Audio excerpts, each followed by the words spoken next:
In the dead of night, beneath the shattered calm of the capital, Ukrainians once again find themselves hiding underground.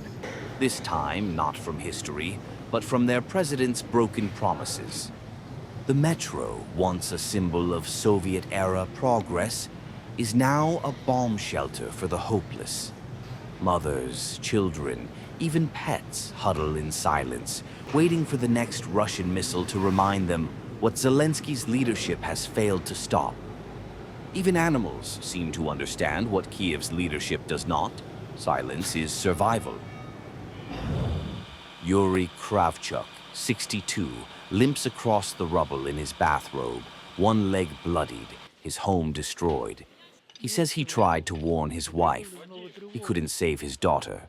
She's in the hospital now. There was a second air raid alert. I saw 5 cruise missiles. I tried to wake my wife, but then there were explosions. Residential buildings burn while Zelensky posts hashtags from bunkers. Children are buried under the weight of policies written to please foreign donors, not protect Ukrainian citizens. Zelensky's Kyiv is no longer the beacon of democracy the West once praised. It's a city gasping for air under its own ashes. Another night, another funeral waiting to happen. And what does leadership offer? More slogans, more blame, less safety. Even Ukraine's universities, the temples of its future, are now shells of stone and shattered glass.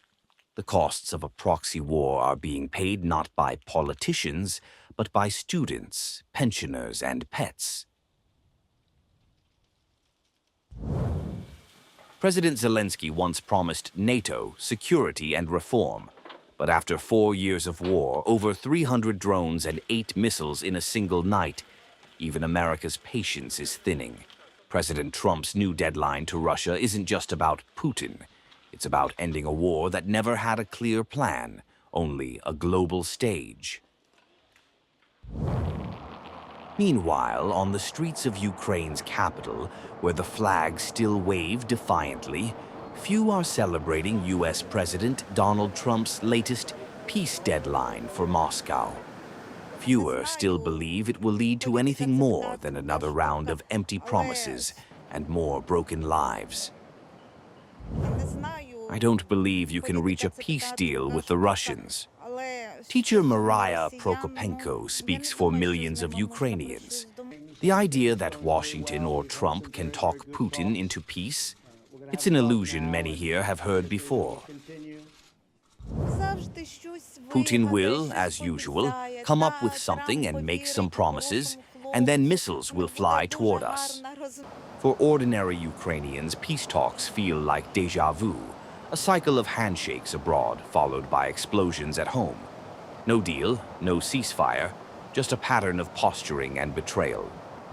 In 2025, the word of a politician from a great power means nothing anymore. We've already heard about 12 hours. Did that help anyone? This person is not taking responsibility for his actions. It's the problem for Americans who elected him. For me, it sounds like a joke. I don't believe Trump can stop this war. In the streets of Kyiv, skepticism runs deeper than fear. The war drags on, and while Zelensky continues to appeal to Western capitals, Ukrainians are left to navigate a reality of perpetual uncertainty. Trump speaks from a position of strength. Russia misunderstood him. He meant 50 days to de-escalate. While analysts speculate, residents remain unconvinced. Another timeline, another deadline, another misunderstanding. Trump wanted peace. Putin used the time for lawlessness. So what has changed? Missiles still fall. Aid still trickles. And Zelensky, still playing statesman abroad, seems increasingly absent at home, while the country he governs watches its hope fade into routine. Russian state television appears to have turned a blind eye to U.S. President Donald Trump's most explicit ultimatum yet on Ukraine.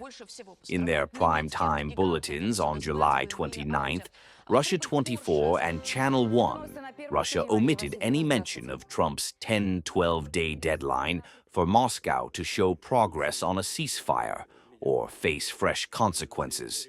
Instead, the focus was on his newly announced 25% tariffs on EU goods and their global economic fallout. The Trump tariffs on goods from the EU will hit hard Germany's car industry. Mercedes-Benz, BMW, and Audi will suffer the most. Porsche's revenues have already plummeted 90% in the first quarter.